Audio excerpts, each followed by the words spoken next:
रायगड़ा जिले में 80तम जिला परिषद बैठक अनुष्ठित। रायगड़ा जिला परिषद 80तम बैठक आज अध्यक्षा सुश्री सरस्वती माझी अध्यक्षतार अनुष्ठित होइछि।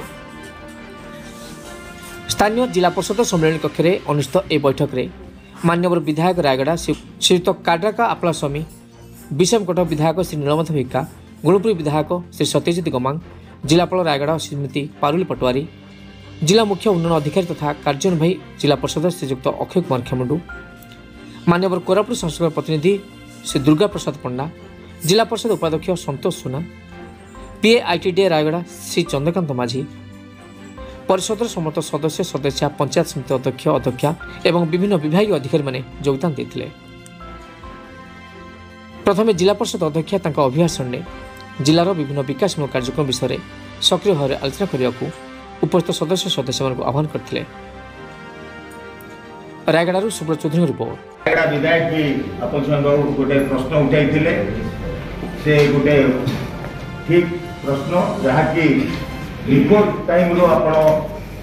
प्रोसीडिंग रो कॉपी देले कौन सी काम होई कौन नहीं से माने लोक प्रतिनिधि से माने सेटा को ठीक भाबे ये करी कि मीटिंग ता ठीक भाबे परिचालित हो। तेनो मोर अनुरोध नेक्स्ट मीटिंग रो ता पूर्व रो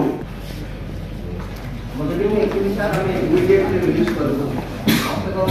मेल पे भी आवश्यकता है मेल पे पढ़ो और सारा वर्ष काम में करने के अंदर नोट करना पर्सनली भी एक डेवलपमेंट नहीं पाता दादा ये वर्तमान हमारा उपाध्यक्ष जी अध्यक्ष जिला परिषद रायगढ़ ये चंद्रशेखर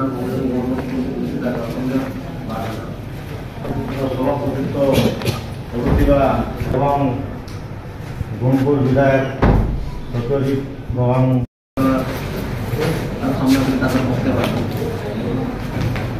सरस्वती माझी अध्यक्षा जिला परिषद एवं